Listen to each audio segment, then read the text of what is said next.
Ok. Então, pessoal, iniciando a nossa gravação da aula de hoje, hoje é algum dia do mês de dezembro de 2020, seguindo o nosso conteúdo programático, a gente vai falar um pouquinho dos transtornos de humor. Como é tem uma amplitude muito grande os transtornos de humor, eu vou falar do principal transtorno de humor, que é o transtorno que mais assola a nossa sociedade atual.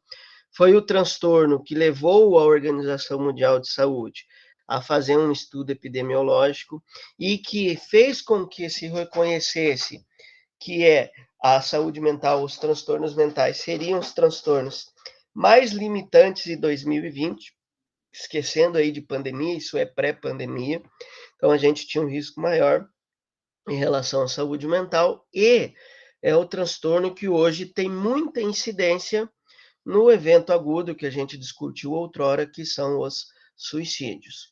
Um fator importante, em média, ao longo da carreira, 56% de professores apresentam transtornos de humor, dentre eles, na sua grande maioria, depressão. Na enfermagem, só de depressão, a gente tem em média 12% de profissionais afastados com diagnóstico de depressão.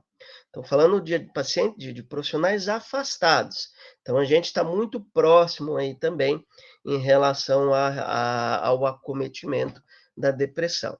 E a atualidade, ela impacta muito nos nossos transtornos de humor, como a gente vai ver hoje, né? Isso tanto na parte de reconhecer, existe um estigma muito grande, como todos os transtornos mentais, né? Um estigma muito grande em relação à depressão. Uma pessoa depressiva, por vezes, é dita de forma negativa, como uma pessoa frágil, como uma pessoa sem motivação, como uma pessoa sem Deus no coração, como uma pessoa de caráter duvidoso, ou como meramente uma pessoa preguiçosa que está dando desculpa para não trabalhar. Isso é estigma, isso é preconceito, isso vem de longa data. A nossa sociedade, ela é estigmatizante, ela é estratificadora e ela é julgadora. Então, muitos de nós, inclusive alguns de vocês, como a gente está em 13 aqui, é possível que algum de vocês, algumas de vocês, já tenha passado na vida por um episódio depressivo, sendo necessário medicar ou não, mas já tenha vivenciado alguns sinais e sintomas que eu vou falar aqui, né? Então, o transtorno depressivo, ele é hoje um dos transtornos de humor de maior incidência e recorrência em todas as esferas profissionais, com atenção especial à nossa profissão. A enfermagem lida diariamente com o sofrimento humano e muitas vezes a gente se fragiliza com o lidar desse sofrimento, deixa de lado alguns fatores de proteção, como lazer, esporte, sono, descanso, boa alimentação, e acaba sucumbindo, acaba eclodindo num desses transtornos. Eu vou começar a aula passando um videozinho bem rápido. Eu tenho 3 vídeos hoje. Esses 3 vídeos arremetem ao trabalho que a gente tem muito grande na saúde mental, que é sobre a prevenção do suicídio. Então, nos vídeos vai se falar ali do Setembro Amarelo, mas a ideia aqui é trazer um pouquinho desses consonantes em relação à depressão, né? É importante a gente desmistificar esse transtorno, até porque nem sempre você vai estar na frente de um paciente depressivo com esse diagnóstico. Às vezes você vai estar na frente de um paciente agressivo, irritado, verbalizando de maneira ríspida, irônica, ou até é, agressiva, por assim dizer, e na verdade ele tem algum tipo de sofrimento. Cabe a gente estar sensível ou não para acolher esse sofrimento. Então, vou passar o primeiro rapidinho, é 2 minutinhos de vídeo, e a gente inicia com o nosso PowerPoint. Só a apresentação aqui. Ok.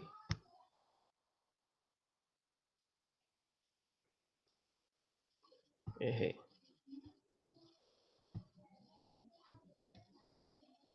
Aqui.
pra mim não tá aparecendo a imagem. Oi? Não tá aparecendo a imagem do vídeo. Não apareceu? Para ninguém? Apareceu, sim. Eu Pra assisti, mim, apareceu Eu também. vi também. pra mim Não não. apareceu. De repente faltou fixar a tela lá, mas fica gravado ali, né? Esse vídeo traz esse vídeo ele foi usado, se eu não me engano, é de Santa Catarina também. Na verdade, eu uso de todas as campanhas ali quando a gente vai trabalhar Setembro Amarelo. Mas uma coisa que a gente tem em relação à depressão é que muitas vezes o período entre começar os sintomas, reconhecer o sofrimento e buscar ajuda, ele às vezes chega a 1 ano, 2 anos. 1 ano, 2 anos que a pessoa está sofrendo, que a pessoa não consegue verbalizar. E muitas vezes, quando a gente tem uma empatia um pouco menor com essa pessoa, e eu não estou falando só de paciente, a gente está falando aí dos nossos colegas, das pessoas do nosso meio, dos nossos próprios familiares, às vezes a gente não percebe, às vezes a gente não vê que ele está nesse sofrimento, porque o comportamento assumido por ele pode ser um comportamento de isolamento, se isolar para tentar esconder, ocultar esse sofrimento. Como a metáfora que eu usei, sei lá, quando falávamos em setembro do suicídio, da máscara, né? A gente veste a máscara de pessoa bem-sucedida, de pessoa feliz, de pessoa alegre, para esconder o interior, para não exemplificar, para não trazer à tona esse sofrimento, essa angústia, né? Então, hoje, o transtorno depressivo, ele tem ganhado magnitude, agora sim vou dividir minha tela com vocês, e em número e em gravidade também. Só citando uma das coisas que eu citei para vocês também no setembro lá, só dos alunos que a gente tem no ensino médio, aí para quem tem filhos adolescentes ali, 21% deles está falando em cometer suicídio. Boa parte desses aí, provavelmente, estão passando por um episódio depressivo, né? São raros os pacientes que pensam ou têm ideação suicida que não estão vivendo um episódio depressivo, tá? É para agora vocês estarem vendo a minha tela escrito transtornos de humor. Se alguém não estiver vendo, vê se precisa fixar a tela lá. Vocês estão vendo? Eu tô vendo. Sim, professor, eu tô vendo normal. Hein, professor? Perfeito. Agora Só que sim. tem pessoas que, ao invés da depressão, tipo, eles, em vez de eles se isolar, eles aparentam estar normal, né? Tá sempre Isso. sorrindo, tá bem, porque aconteceu com uma amiga minha. Ela sempre sorrindo, nunca demonstrou ter depressão. Falou com a mãe dela, que é muito amiga da minha mãe de anos. Na noite, no outro dia, ela se suicidou. Exato. E deixou 2 filhos. E depois que foram descobrir, mexendo nas coisas dela, que ela tomava antidepressivo. E ela não demonstrava ser uma pessoa depressiva. Mas às vezes até a própria pessoa tem receio, tem vergonha de falar que está deprimida, que está tomando medicação, né? E ela, Isso professora, ela era uma advogada bem renomada, Uhum. entendeu? Tinha o escritório dela, tudo certinho. Sempre que a gente vê, estava sorrindo. Sempre postando coisas bonitas no Face. Todo mundo assim levou um choque quando ela se suicidou. E não é raro acontecer. Se eu não me engano, isso foi em Foz, não foi? Não, professor. A família dela é de Matelândia, só que ela morava em Foz, só que ela se suicidou no Rio de Janeiro. Ah, tá. Não, teve uma em Foz, uma bem-sucedida de Foz do Iguaçu, também no mesmo modelo. Por isso não é tão incomum, não. É bem comum acontecer, justamente por isso, né? Às vezes a pessoa acaba escondendo o que ela está sentindo, o sofrimento dela. E eu já vi acontecer muitas vezes a pessoa sair de uma festa, de uma confraternização em família e cometer o suicídio, né? Sim. E às vezes ela está nesse sofrimento há muito tempo já. Pode falar. Eu acho que, às vezes, não é que a pessoa está tentando disfarçar. Eu acho que, às vezes, a pessoa está lutando contra aquele sentimento de tristeza, depressão.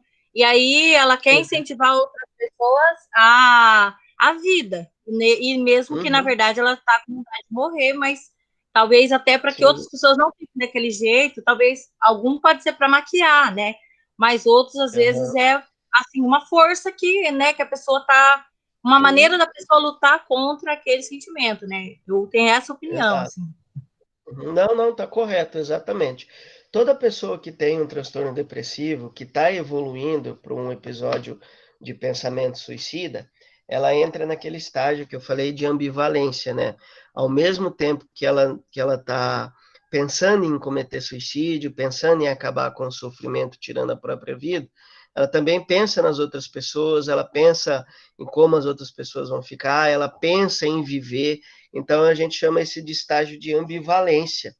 E só que um detalhe que eu sempre gosto de chamar atenção, a outra face disso também é muito importante. Às vezes, principalmente quem é próximo, quem é da família, tá com um relacionamento tão superficializado que não consegue perceber o interior do indivíduo. Porque assim, ó, a maioria dos indivíduos que cometem suicídios, eles não cometem de uma hora para outra. Tem a questão da impulsividade? Tem. Mas dão alertas, eles verbalizam amplamente que estão sofrendo, ou eles deixam cartas. Então, ou vem tentando vencer esse sofrimento, essa angústia. Às vezes, mesmo que sozinho, isso que tu comentou acontece também, está querendo vencer aquele sentimento. E só que se a gente tiver um contato muito mais próximo, é mais fácil a gente perceber. Quando a gente tem um contato um pouco mais, digamos assim, formal, eu vou falar do ambiente de trabalho no próximo vídeo também, a gente não consegue perceber muito isso. Vamos pensar aqui nós da enfermagem, né? Vamos pensar que nós estamos ali num grupo de estágio de 4 alunos, 5 alunos, né? É 4, né, que vocês vão, né? 4 alunos. E aí, de repente, um desses alunos começa a ficar mais isolado, começa a conversar pouco, começa a não render tanto como deveria, começa a ser prejudicial para o grupo. É muito provavelmente o que vai acontecer, salvo se esse grupo tiver um afeto quase que familiar ali, é meio que deixar de lado mesmo e seguir o fluxo, se preocupar com o estágio de cada um ali, e essa pessoa vai ficando de lado. Isso acontece em muitos ambientes profissionais. E aí o que acontece? Na verdade, essa pessoa está passando por um episódio depressivo, a gente vai ver que tem N motivos, e na verdade nem ela consegue entender ou consegue reconhecer essa necessidade de apoio aí. E muitas vezes, algumas trazem inclusive uma forma até mais diferenciada de se comportar, que é aquela que se torna agressiva para afastar as pessoas de si. Começa a assumir um comportamento de afastar as pessoas, mas porque ela está sofrendo também, né? Então, o transtorno depressivo, ele é um transtorno de humor. E aí, só para a gente entrar nessa esfera mesmo, o que acontece? Vamos lembrar um pouquinho lá da formação do pensamento, né? A percepção mais uma memória antiga é igual ao novo pensamento. Essa foi a razão que eu dei para vocês em relação ao pensamento. Só que o humor é uma das ferramentas de formação do pensamento, que na verdade é a ferramenta onde eu consigo experimentar alegria e frustração, traduzindo alegria e tristeza. E ao longo da vida a gente vai tentando fazer esse equilíbrio, né, entre as alegrias e as frustrações. Nem sempre dá para ser 100% feliz. Talvez isso fosse até patológico. Imagine uma pessoa que não tivesse nenhuma frustração. Talvez ela não saberia valorizar os momentos bons que a vida oferece para ela. Então a gente está sempre oscilando ali entre alegrias e tristezas. O nosso humor é oscilante. Porém, o nosso humor afeta diretamente a percepção. Então, se hoje eu estou deprimido, ao receber uma nova informação, por exemplo, ganhei um celular novo. Esse humor deprimido vai afetar a percepção. Então, eu vou menosprezar esse celular, falar, não gostei, deixa de lado. Vou conhecer uma pessoa, não gostei, não sei. Sabe, o humor vai afetar a captação dessa percepção. Já se eu estou no momento alegre, de felicidade, faceiro da vida, porque as aulas práticas vão voltar, eu recebo uma informação e essa informação soa positiva. Uma percepção com peso positivo tem a tendência de se tornar um pensamento positivo. uma percepção com humor negativo, logo também vai ter a tendência de transformar esse pensamento num pensamento negativo. E aí que entra o episódio depressivo. Às vezes ele começa por um evento, por uma perda, por uma frustração. Só que como ele afeta a percepção, ele vai como se fosse virando uma bola de neve. Cada vez mais a pessoa vai se afundando, vai se tornando cada vez mais depressiva, e aí chega um ponto que começa aí os pensamentos de menos-valia, de ausência de importância, de autodesprezo e assim por diante, que é quando surge o pensamento depressivo. Então, o transtorno de humor, o transtorno depressivo, dentro dos transtornos de humor, ele é o mais realmente incidente na nossa atualidade, né? Ele vai muitas vezes começar por episódios, porque na verdade é muito comum a pessoa sentir-se triste, né? Então esse sentir-se triste tem uma limitação. Estou triste hoje porque perdi o emprego. Quanto tempo essa tristeza vai durar? Estou triste hoje porque perdi um ente querido. Isso é luto. Quanto tempo isso vai durar, né? Agora, quando essa tristeza ela perdura por um período maior, por um período mais longo, né? Essa tristeza começa a tornar o indivíduo, a dificultar para o indivíduo o contínuo de vida dele. Então, por estar triste por um período longo, começa a mudar essa perspectiva de vida, começa a mudar a memória recente dele, e ele começa a entrar no estágio que daí não é episódio, é um estado depressivo recorrente, né? Como todo transtorno, a depressão, ela é multicausal. Eu poderia dizer que hoje, que o grande fator desencadeante na atualidade é o estresse crônico, daqui a pouco a gente relembra dele, mas ele é multicausal. Então, às vezes, envolve fatores endócrinos, envolve fatores no sistema nervoso central, aí estamos falando da parte fisiológica, né? Mas envolve questões sociais, desemprego, dificuldade financeira, relações familiares, relações amorosas, ou fatores psicológicos, né? Dificuldade de lidar com emoções, dificuldade ou a inabilidade de lidar com conflitos interpessoais ou intrapessoais. Então, isso tudo pode levar a uma predisposição acentuada na depressão, no transtorno depressivo, né?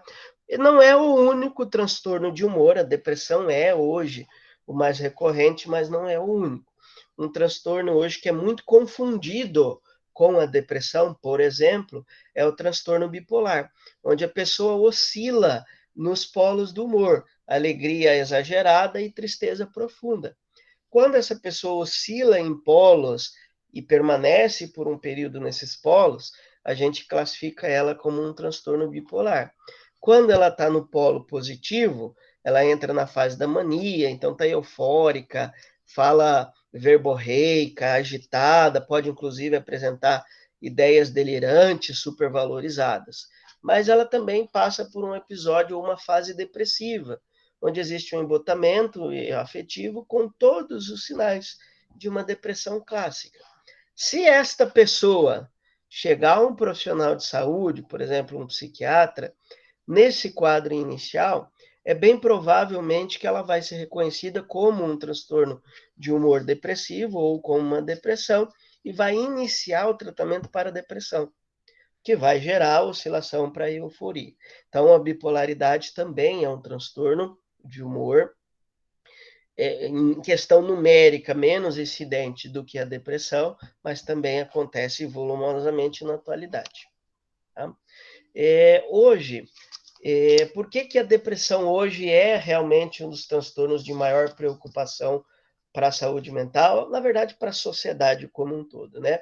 Porque o nosso modelo de vida contemporâneo hoje é carregado de fatores de risco, fatores estressantes e gatilhos, né?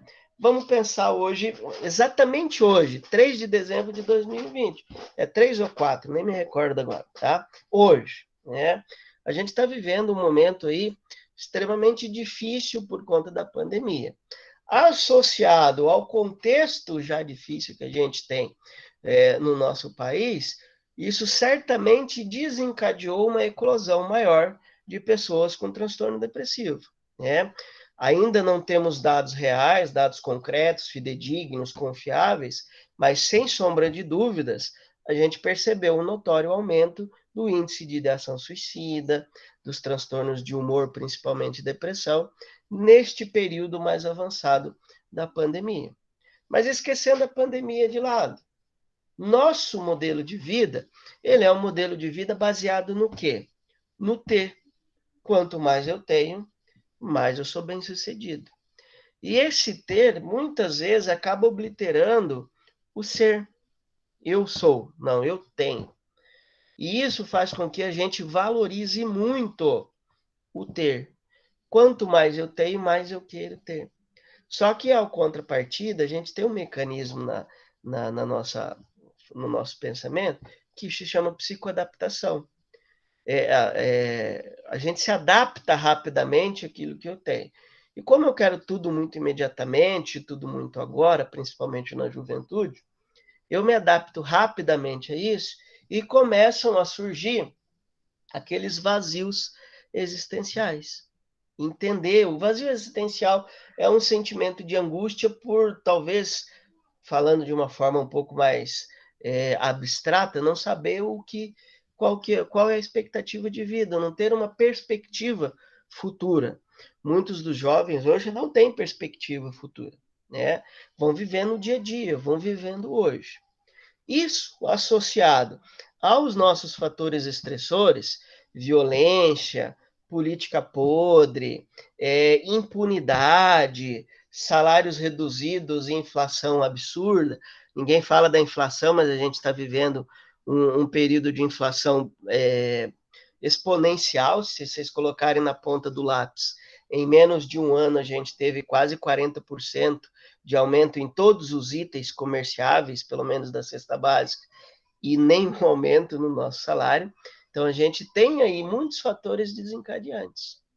E o estresse passa a ser aí, talvez, o vilão para os transtornos de humor.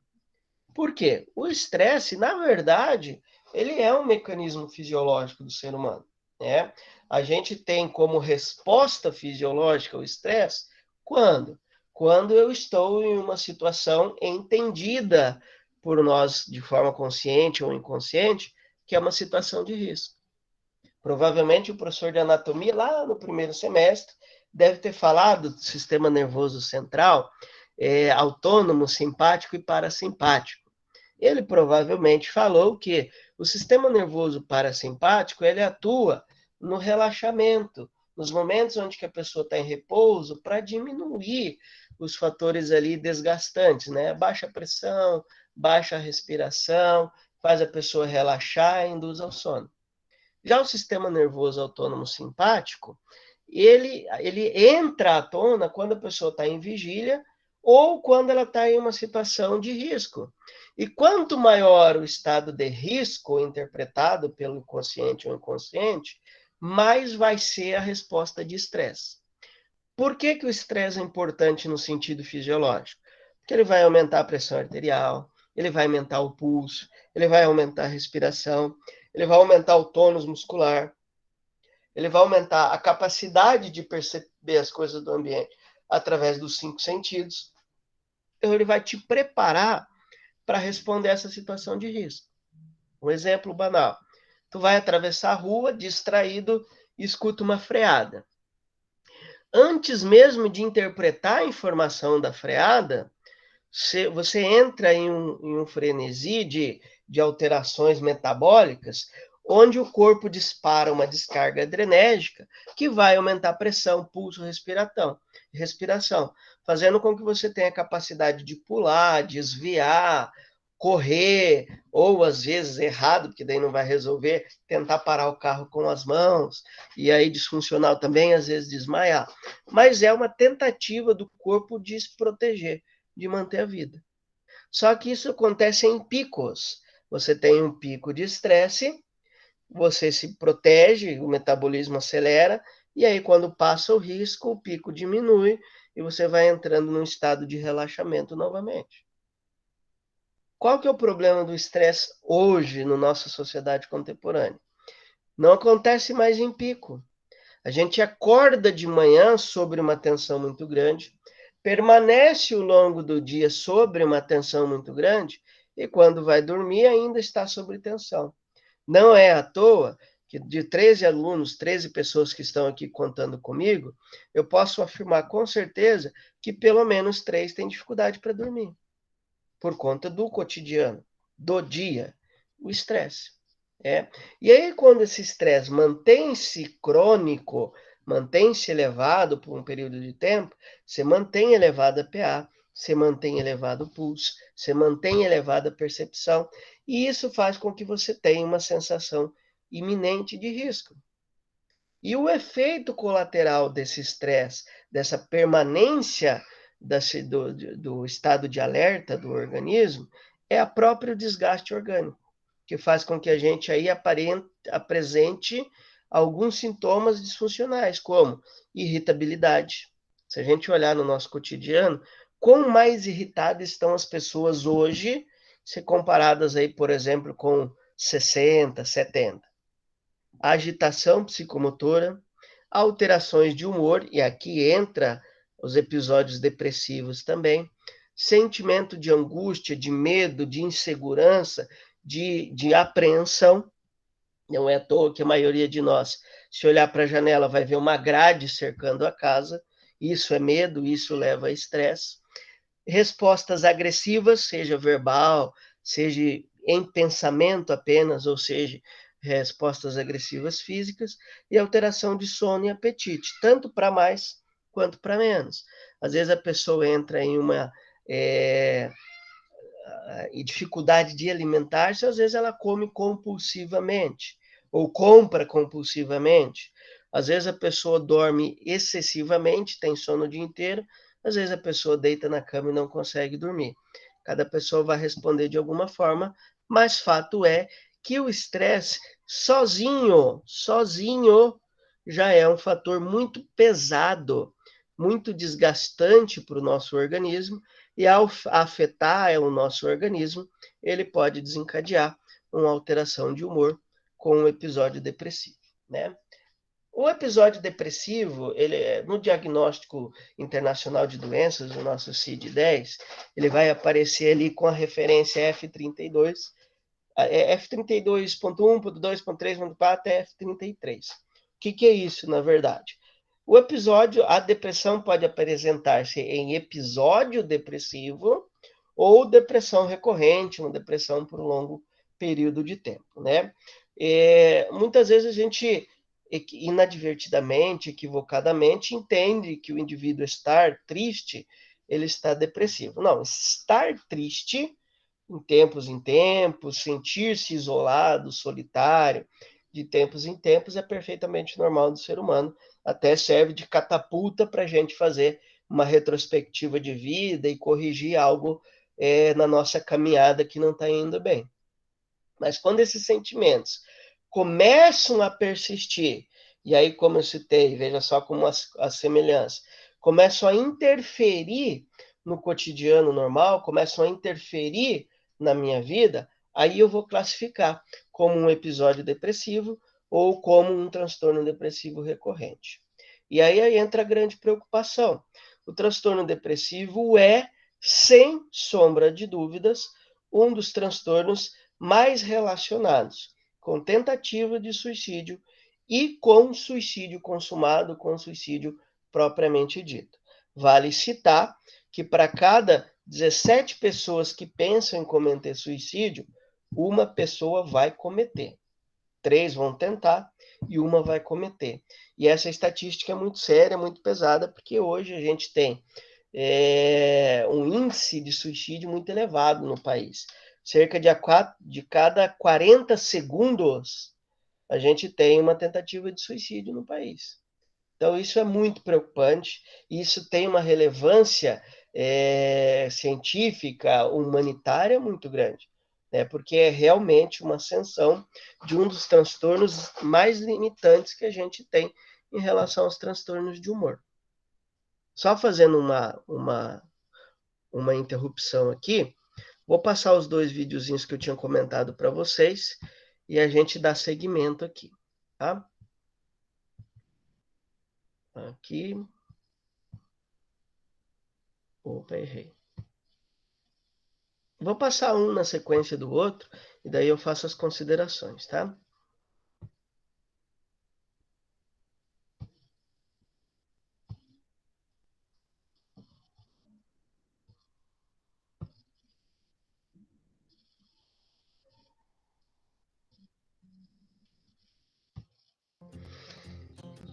Setembro Amarelo, prevenção ao suicídio. O pensamento suicida é um problema que atinge milhares de pessoas no mundo. Está mais próximo do que podemos imaginar.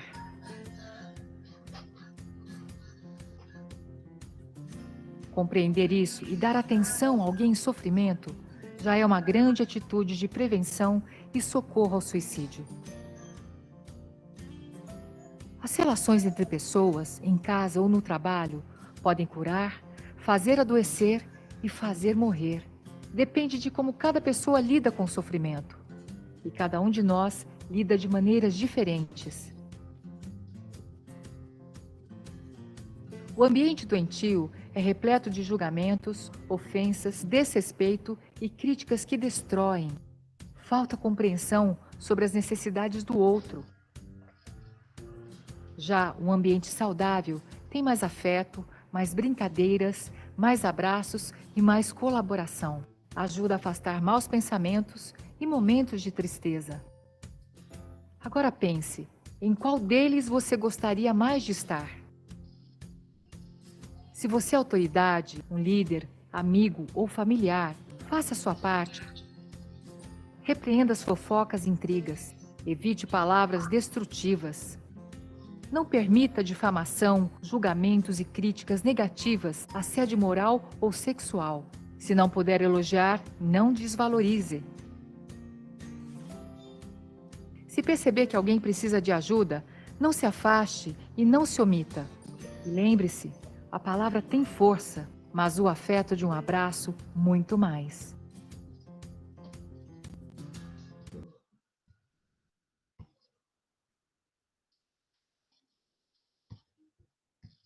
Vou passar o outro em sequência já.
Então, vejo, talvez a consequência mais séria que a gente possa ter quando a gente está falando de um transtorno depressivo, de um episódio depressivo, é justamente o culminar dele numa tentativa de suicídio, né? Então, se a gente conseguir, deixa eu só ampliar a tela aqui, entender a pessoa, conseguir chegar nessa pessoa antes de desenvolver a ideação suicida, isso já é um ganho fantástico. Se aconteceu a ideação suicida e ela está em pensamento franco, e mesmo assim a gente consegue chegar a acolher, consegue interpretar esse sofrimento, a dar um suporte para ela nesse momento, a gente também consegue evitar o suicídio. Hoje eu não vou me ater muito a esse detalhe, porque a gente fez no outro momento a questão do suicídio, né? O que a gente considera como mais importante para a prevenção do suicídio no evento agudo depressivo, ou no episódio depressivo intenso, é o acolhimento. Porque se a gente conseguir tirar essa pessoa daquele pico, daquele impulso, seja com uma conversa, um abraço, uma acolhida, um afeto, a gente com certeza vai conseguir evitar a tentativa e muitas vezes vai conseguir evitar o risco aumentado para suicídio, né? Claro que isso não deixa de lado a necessidade de encaminhar esse indivíduo a um profissional para iniciar uma terapêutica. Depois eu vou falar do tratamento, que não é só médico e não é só medicamentoso, mas é importante, principalmente, a gente saber reconhecer um episódio depressivo, saber reconhecer quando a pessoa está com uma tristeza patológica aí, com um transtorno depressivo recorrente. E a melhor maneira que a gente tem é reconhecer nela os sinais de alerta. Os sinais de alerta, muitas vezes, eles vão se exacerbando de forma lenta, mas vão aumentando gradativamente. Então, como a gente percebe? E não se assustem se alguns de vocês tiverem alguns sintomas desses. Por quê? Porque se vocês olharem atentamente aqui, também são sintomas de estresse crônico. Fadiga a maior parte do tempo, né? Sensação de cansaço a maior parte do tempo. Desânimo para fazer coisas banais, para fazer coisas novas, para fazer coisas corriqueiras que eu gostaria de fazer, que eu gostava de fazer, seja ir para festa, confraternização, jogar um baralhinho, fazer uma carne, desânimo para tudo. Baixo rendimento acadêmico e profissional, parece que não consegue trabalhar, não evolui, sabe? Rende pouco, seja na esfera acadêmica, no estudo, seja na profissional mesmo. Isolamento, e não é só aquele isolamento de trancar-se numa sala, trancar-se num quarto, passar a maior parte do tempo sozinho. Às vezes é estar num ambiente coletivo, mas isolado.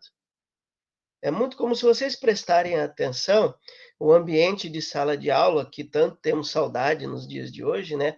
É muito rico nisso. Nós, professores lá na frente, conseguimos perceber quando um aluno ou outro está ali mais isolado, mais no canto, né? E vocês também percebem.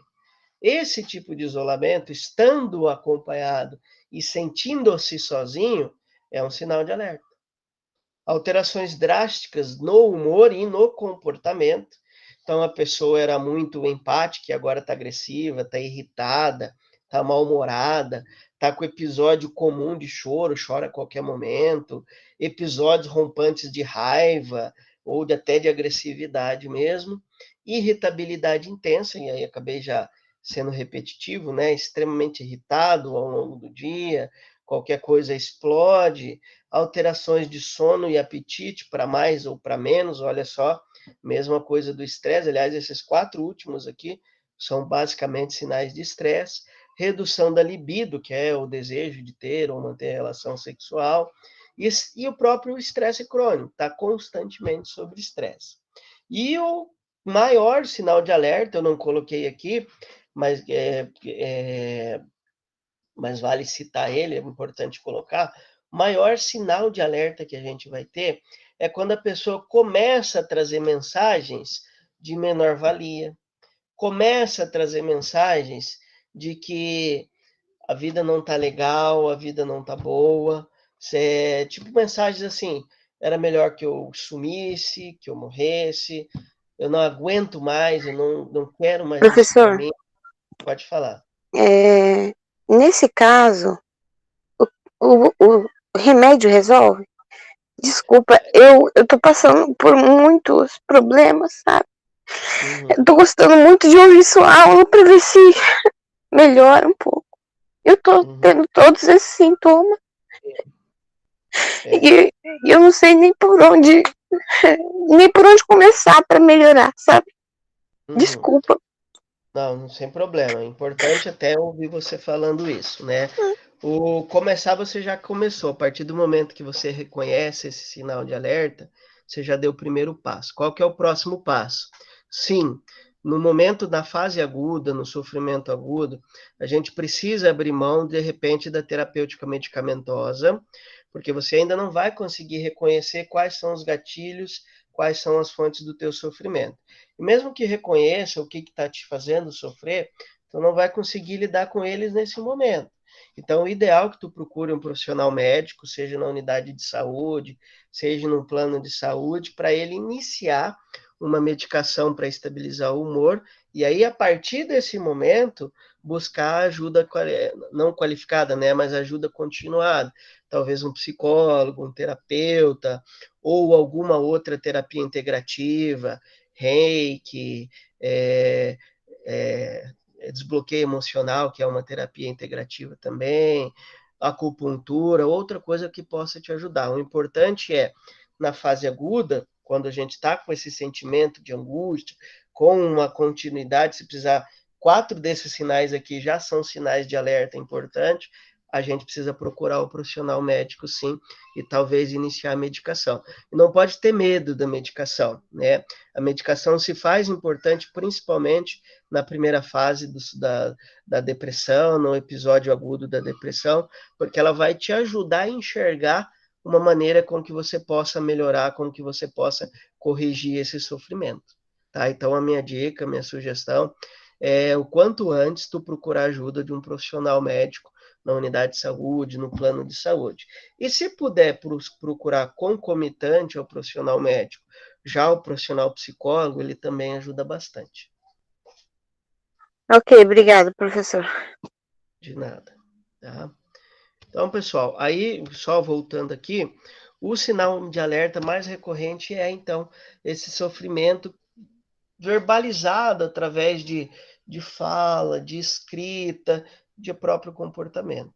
Quando isso acaba sendo recorrente, eu não preciso mais de que 4 sintomas desse aqui para entender como um episódio de alerta, a gente vai precisar buscar ajuda profissional. Até porque a gente, na depressão, a gente tem essa é uma das teorias, tá? São várias classificações, essa é mais usada na área de psicologia. A gente tem 3 possíveis episódios depressivos. Uma depressão endógena, que é uma depressão que é caracterizada por um quadro depressivo, onde é difícil reconhecer quais são os fatores desencadeantes.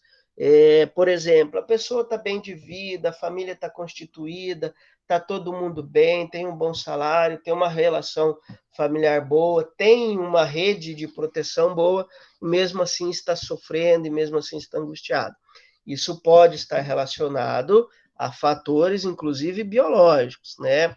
Talvez ali uma recaptação de serotonina, dopamina, que é lá no sistema nervoso central, lá na fenda sináptica, e aí o estabilizador de humor vai poder ajudar nesse sentido, ou uma medicação antidepressiva vai poder ajudar nesse sentido. Nesse caso, é muito difícil a gente reconhecer a origem dessa angústia, a origem desse sofrimento. Por isso, muito mais funcional nesse episódio endógeno a medicação. A depressão psicogênica ou episódio psicogênico é caracterizado também por um quadro depressivo, onde o reconhecimento da situação é da história de vida do indivíduo. Então, ele sofreu, sei lá, uma perda de um ente querido, sofreu uma traição conjugal, teve uma perda financeira, ou tudo isso junto, um monte de fator, e aí, notoriamente, a pessoa está sofrendo, está com um episódio depressivo, uma tristeza profunda, porque a condicionante da vida dela está levando a ela disso. Ela vai precisar, claro, superar esse momento, e aí volta a frisar, entra a questão da medicação, mas muitas vezes, nesse ponto aqui, vai ser muito mais funcional um terapeuta que consiga ajudar ela a sozinha perceber quais são os pontos que ela precisa mudar no contínuo de vida, quais são os pontos que estão levando a esse sofrimento, para que ela possa corrigir. Então, é uma depressão mais relacionada às relações interpessoais dela. Às vezes, a habilidade de lidar com conflito, a habilidade de lidar com frustração, porque nós temos essa habilidade, tanto de lidar com conflito, como de lidar com frustrações. Só que ela precisa ser otimizada. Vamos pegar a criança, por exemplo, hoje a gente fala de criança deprimida. Né? A criança, ela nasce como um HD vazio, falei em alguns momentos para vocês, e essas habilidades precisam ser aprendidas. Se a criança não aprende a lidar com frustrações, pode ser na vida adulta ou na adolescência, que ela venha ter um episódio psicogênico. Aí ela precisa aprender a lidar com os conflitos e com essas frustrações. Tá? A depressão somatogênica é talvez ali a mais fácil de lidar em termos de tratamento, porque o episódio está relacionado com o comportamento de risco. O uso de um psicofármaco, o uso de uma anfetamina ou outro tipo de droga psicoativa, um remédio para emagrecer, né? A gente fala das anfetaminas aí, lembra muito os dias ouro aí dos remédios para emagrecer. Eu não sei como está isso na atualidade, mas antes era muito comum. Há 2 anos atrás, remédio para emagrecer. Tinha uma clínica aqui em Foz do Iguaçu que, inclusive, a essência da propaganda dela era isso: remédio para emagrecer, as boletas, né?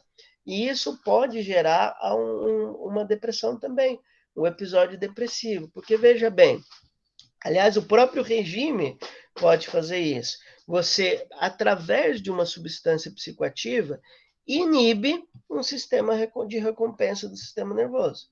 Vamos dar um exemplo prático aqui do regime, né? Você está sobrepeso ali, está meio gordinho, quer perder um pouco de peso. Qual a primeira coisa que a gente pensa? Vou diminuir a comida.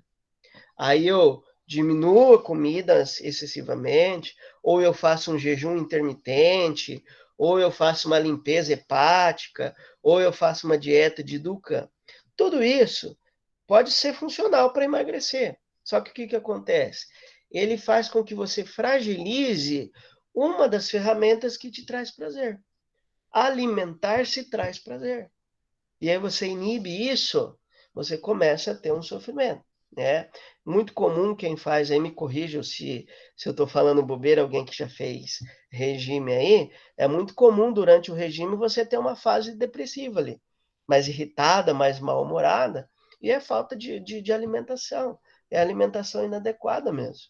E, aliás, mesmo que você não esteja em regime, não esteja usando uma medicação psicoestimulante, o fato de se alimentar mal já pode precipitar em uma depressão somatogênica. E aí, nesse caso, o tratamento mais eficiente é corrigir o comportamento de risco. Se você está sentindo esse humor depressivo por conta do uso de uma anfetamina, interrompeu, em pouco tempo você tem a melhora. Tá? Isso é uma classificação, mas as 3 classificações aqui requerem uma mescla de tratamentos.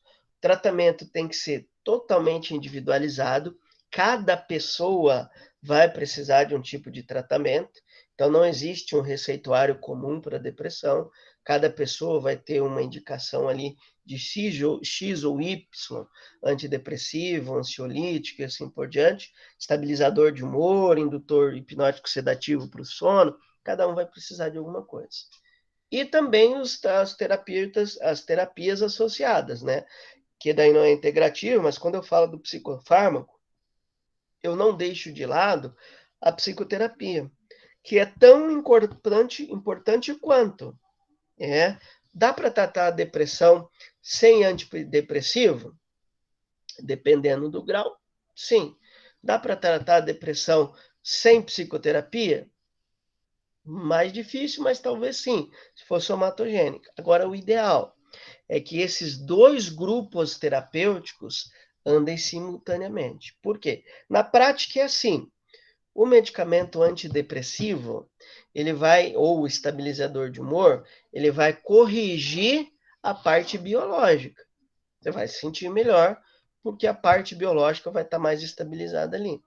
Mas se você não modificar os hábitos de vida ou os componentes de risco que estão levando você ao adoecimento, que estão levando você ao sofrimento, ou você vai ficar ad eterno tomando antidepressivo para o resto da vida, ou você vai estar cada vez mais aprofundado na depressão, com risco para suicídio, ou necessidade de maiores intervenções. Então, o ideal é andar junto essas terapêuticas, porque ao mesmo tempo que o antidepressivo, estabilizador de humor, vai limitar o efeito agudo do transtorno, eu também vou ter mudança dos hábitos de vida, dos hábitos de risco que eu tenho, e aí eu consigo obter maior sucesso no tratamento, tá bom?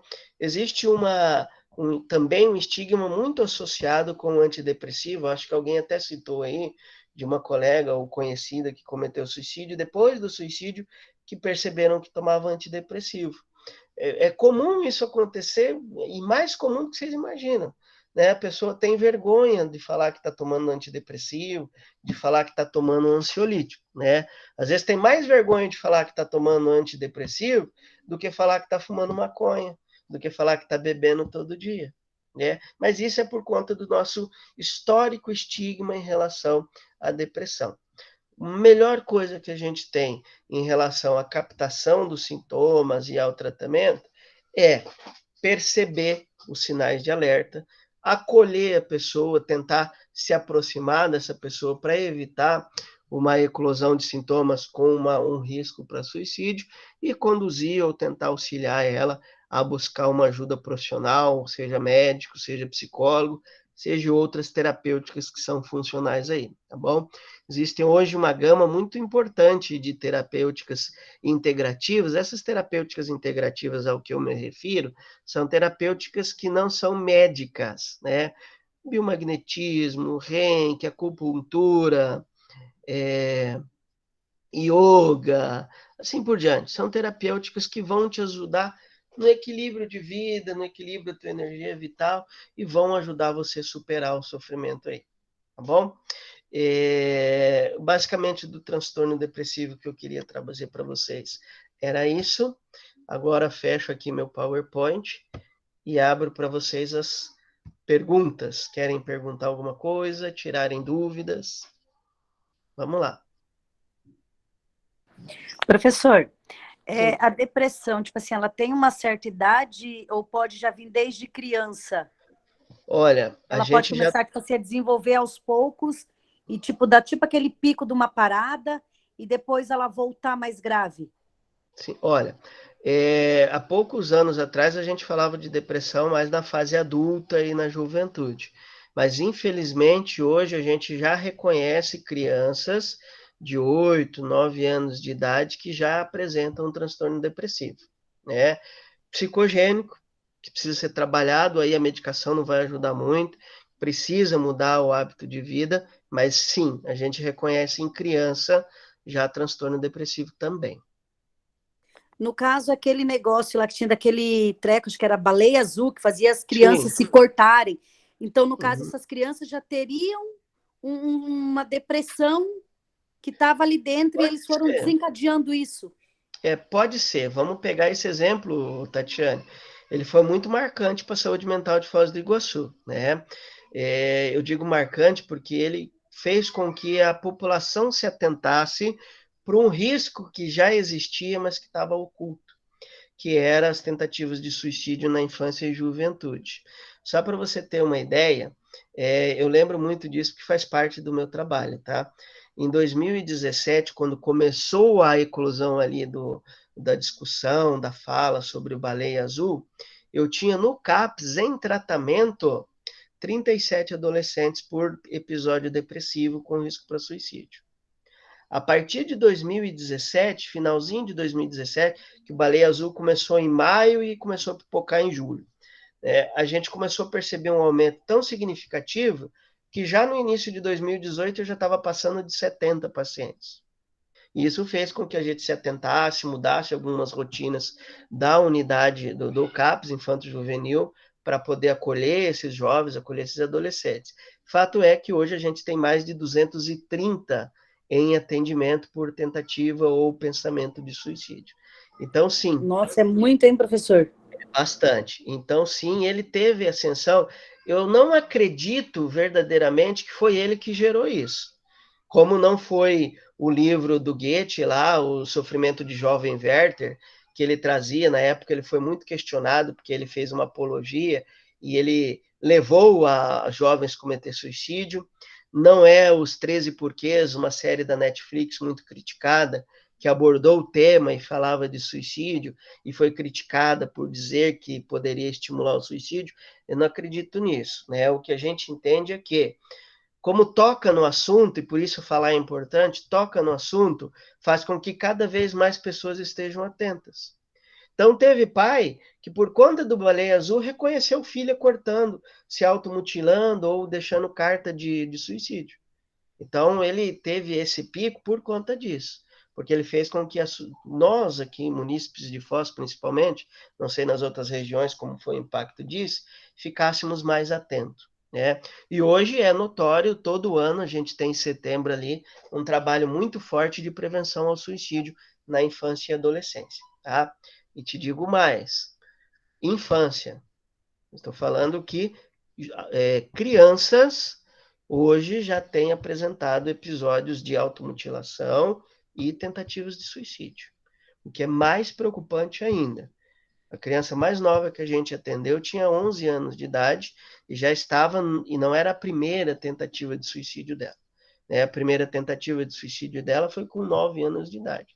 Então tem todo um histórico de sofrimento por trás, mas sim, desde criança a gente já tem percebido tanto o episódio depressivo como o risco de suicídio.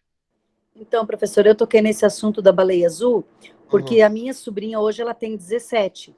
Só que na época, aos 13 anos, aos 13 por 14, ela entrou nesse negócio da baleia azul. E ela só andava com blusa manga comprida no verão, até que um dia a gente foi ver, ela estava com os pulsos todo cortado. Ela mesma se automutilava em casa e falava, tipo assim, que ela tinha, às vezes, chorava sem ter motivo, que para ela não sabia o que estava fazendo aqui.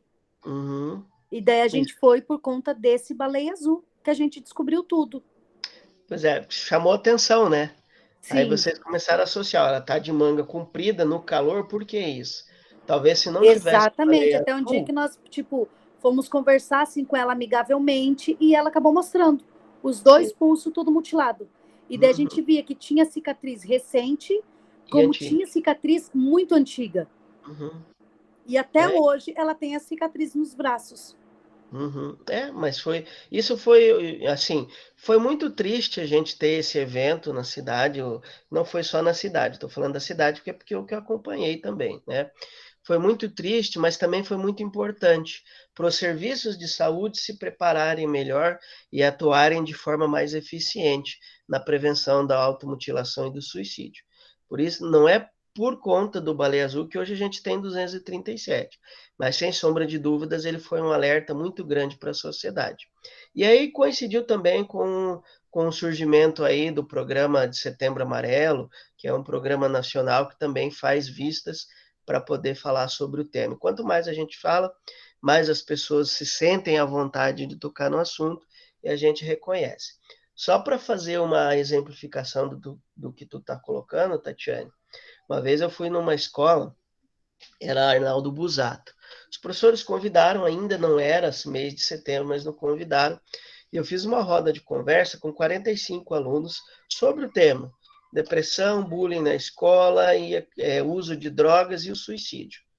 O que mais eclodiu ali de atenção dos alunos foi quando eu toquei no tema depressão e suicídio. Ao final da roda de conversa, eu fiquei à disposição e eu fiz a seguinte frase no final da roda de conversa: se alguém quiser falar um pouquinho mais sobre o sofrimento ou pensamento de suicídio, só me procurar que eu vou ficar aqui por mais um tempinho. Dos 45, 47, não vou me lembrar bem, que já faz um tempinho, 11 adolescentes vieram me procurar. 11 adolescentes de uma única turma vieram me procurar. Dos 11, 8 deles, eu já fazendo a avaliação, entendi como grave, encaminhei para o serviço. Dos 8, 6 foram, e um deles, a mãe foi na escola, ameaçou a escola, porque estava se intrometendo na vida da filha e na vida dela. E que ela não iria buscar ajuda, porque aquilo era a frescura da filha dela.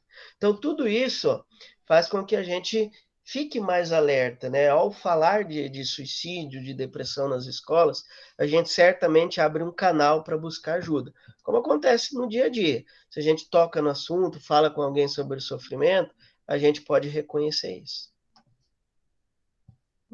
Ok? Ok, professor, muito obrigada. Beleza. Mais alguém que perguntar alguma coisa?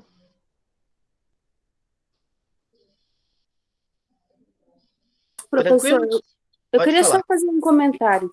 Há um tempo atrás, eu lembro da história de um menino de 11 anos que ele cometeu suicídio aqui em Foz do Iguaçu. Ele os pais deles tinham separado e daí ele não aguentava a pressão porque ele via os pais deles quando estavam juntos brigando, discutindo, e daí no fim separaram e ele não aguentou a situação e deixou uma carta explicando, né, os motivos dele, e ele com 11 anos tinha cometido suicídio. Ô, Carla, na verdade é o vizinho da minha irmã. Ele é assim, professor, o meu cunhado que foi lá e tirou ele da corda, esse menino, ele na carta ele falava assim que ele queria morar com o padrinho padrinho dele mora na esquina de baixo ali, e só que o padrinho dele é pai de santo. A mãe dele é enfermeira? Eu sei quem que é, ela é cliente lá. E o padrinho o padrinho era pai de santo. E daí ele queria morar com a mãe. A mãe empurrava o piá pro pai e o pai empurrava o piá pra mãe. E daí a irmã dele, de 16 anos, tinha ido para a escola e ele saiu como se fosse para a escola e voltou. E se enforcou na edícula no quartinho dos fundos. E daí na carta ele falava que ninguém amava ele. E daí ele fez um desenho na parede onde estava ele e o padrinho de mão dada, que ele escreveu, e um pouquinho distante ele fez o pai de mão dada com a irmã, a mãe com o atual marido, e ele bem longe, em cima ele escreveu família, que ele se sentia distante da família do pai e da mãe, e que como a única pessoa que amava ele de verdade era o padrinho, que ninguém queria deixar ele morar com o padrinho. Então, aí ele acabou realmente se suicidando. Então veja a incapacidade de lidar com o sofrimento, de lidar com essa angústia, né? Eu não vou elaborar mais esse caso em específico, que eu atendo a família lá no serviço, né? Mas fato é que não é só ele. Ele foi muito emblemático porque quando não sei se foi o pai ou o padrinho, quando chegou, ele estava sobre a corda, a irmã mais nova viu também, mas ele foi mais um dos 11 suicídios que a gente teve ano passado. Então, a gente teve 11 suicídios só em Foz do Iguaçu. Isso com estatísticas superficiais, porque é impossível a gente acreditar nesse número sabendo quanto de tentativas que a gente tem. Só que aí, a parte do suicídio, para declarar suicídio mesmo, precisa ter uma investigação criminal, a Polícia Civil tem que declarar que aquilo foi um suicídio realmente. Então, muitas vezes fica subnotificado. Mas a gente tem muitos, muitos casos. Não vai longe. Setembro Amarelo desse ano, quando eu estava fazendo a nossa campanha, em Setembro Amarelo a gente teve 3 suicídios. Só esse ano. Então é uma coisa que está muito próximo da gente, é uma coisa que é muito recente e que quanto mais a gente estiver preparado para reconhecer os sintomas e para auxiliar, hoje a gente fala muito da escuta qualificada, e todo profissional pode fazer um treinamento para escuta qualificada, inclusive vocês, ela ajuda muito o indivíduo que está num pensamento suicida. Tanto é que é a ponto de trabalho nosso no serviço de CAPS infantil. Todos os profissionais lá são habilitados a fazer escuta qualificada. Não são todos psicólogos, eu sou enfermeiro e eu faço escuta qualificada. Eu tenho uma técnica de enfermagem que faz escuta qualificada. Então, isso faz parte do acompanhamento, principalmente na fase aguda, porque uma boa escuta já consegue minimizar o risco para suicídio. Eu sei que suicídio é um tema que é bastante abrangente.